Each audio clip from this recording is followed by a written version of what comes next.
Hello YouTube, Largo64 here with episode 12 of Ingersoll, The Gods. Backing up a paragraph as usual, probably the first thing that tended to disabuse his mind was the discovery of order, of regularity, of periodicity in the universe. From this he began to suspect that everything did not happen purely with reference to him.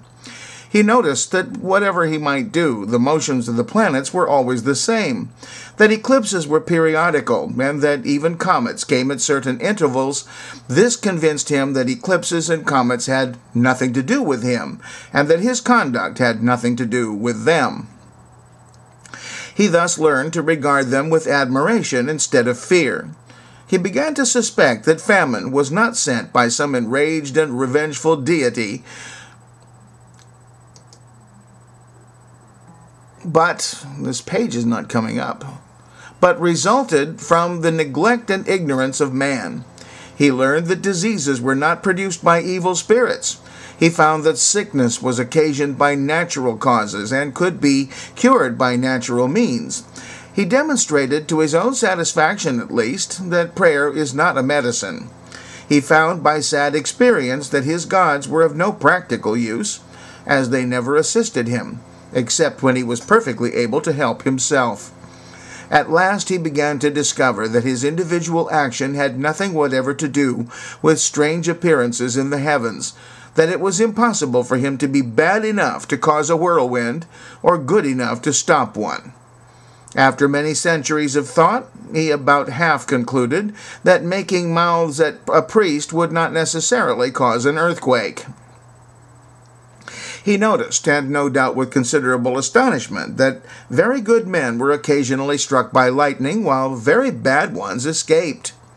He was frequently forced to the painful conclusion, and it is the most painful to which any human being ever was forced, that the right did not always prevail. He noticed that the gods did not interfere in behalf of the weak and innocent. He was now and then astonished by seeing an unbeliever in the enjoyment of the most excellent health. He finally ascertained that there could be no possible connection between an unusually severe winter and his failure to give a sheep to a priest. He began to suspect that the order of the universe was not constantly being changed to assist him because he repeated a creed. He observed that some children would steal after having been regularly baptized.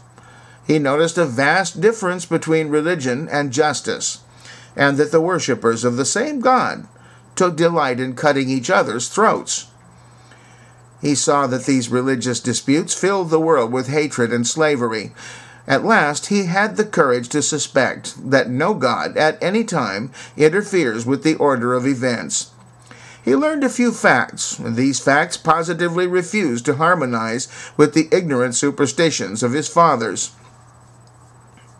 Finding his sacred books incorrect and false in some particulars, his faith in their authenticity began to be shaken. Finding his priests ignorant upon some points, he began to lose respect for the cloth. This was the commencement of intellectual freedom.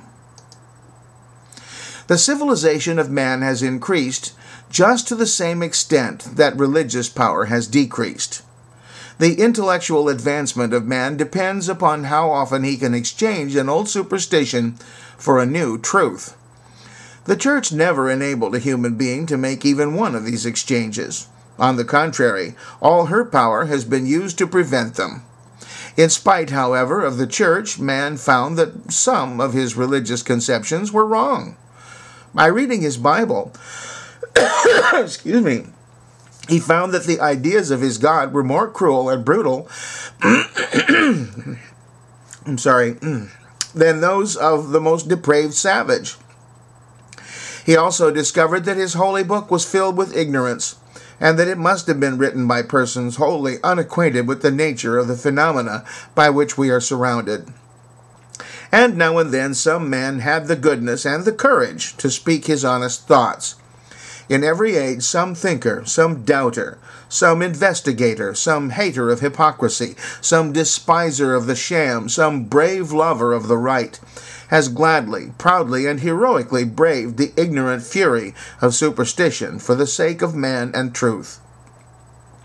These divine men were generally torn in pieces by the worshippers of the gods. Socrates was poisoned because he lacked reverence for some of the deities. Christ was crucified by a religious rabble for the crime of blasphemy.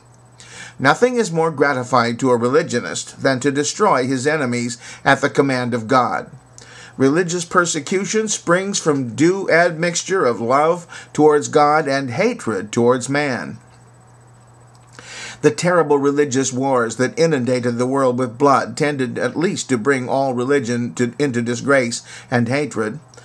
Thoughtful people began to question the divine origin of a religion that made its believers hold the rights of others in absolute contempt. A few began to compare Christianity with the religions of heathen people, and were forced to admit that the difference was hardly worth dying for. They also found that other nations were even happier and more prosperous than their own. They began to suspect that their religion, after all, was not of much real value. For 300 years, the Christian world endeavored to rescue from the infidel the empty sepulchre of Christ. For 300 years, the armies of the cross were baffled and beaten by the victorious hosts of an impudent impostor. This immense fact sowed the seeds of distrust throughout all Christendom, and millions began to lose confidence in a God who had been vanquished by Mohammed. The people also found that commerce made friends where religion made enemies, and that religious zeal was utterly incompatible with peace between nations or individuals.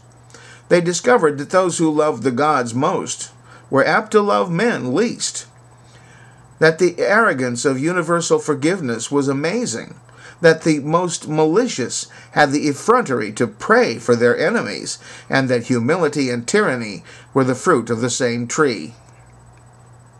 For ages, a deadly conflict has been waged between a few brave men and women of thought and genius upon one side, and the great ignorant religious mass on the other.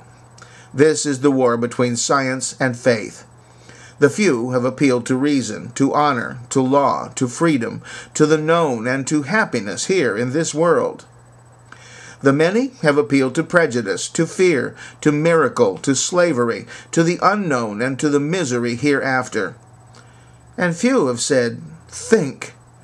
The many have said, believe. The first doubt was the womb and cradle of progress, and from the first doubt, man has continued to advance. Men began to investigate, and the church began to oppose. The astronomer scanned the heavens while the church branded his grand forehead with the word infidel. And now, not a glittering star in all the vast expanse bears a Christian name. In spite of all religion, the geologist penetrated the earth, read her history in books of stone, and found hidden within her bosom souvenirs of all the ages. Old ideas perished in the retort of the chemist, and the useful truths took their place. One by one, religious conceptions have been placed in the crucible of science, and thus far, nothing but dross has been found. A new world has been discovered by the microscope. Everywhere has been found the infinite. In every direction man has investigated and explored, and nowhere, in earth or stars, has been found the footstep of any being superior to or independent of nature. Nowhere has been discovered the slightest evidence of any interference from without. Well, it's a little over 9 minutes. I'm going to stop here and start again on chapter 13, probably tomorrow. Thanks for watching.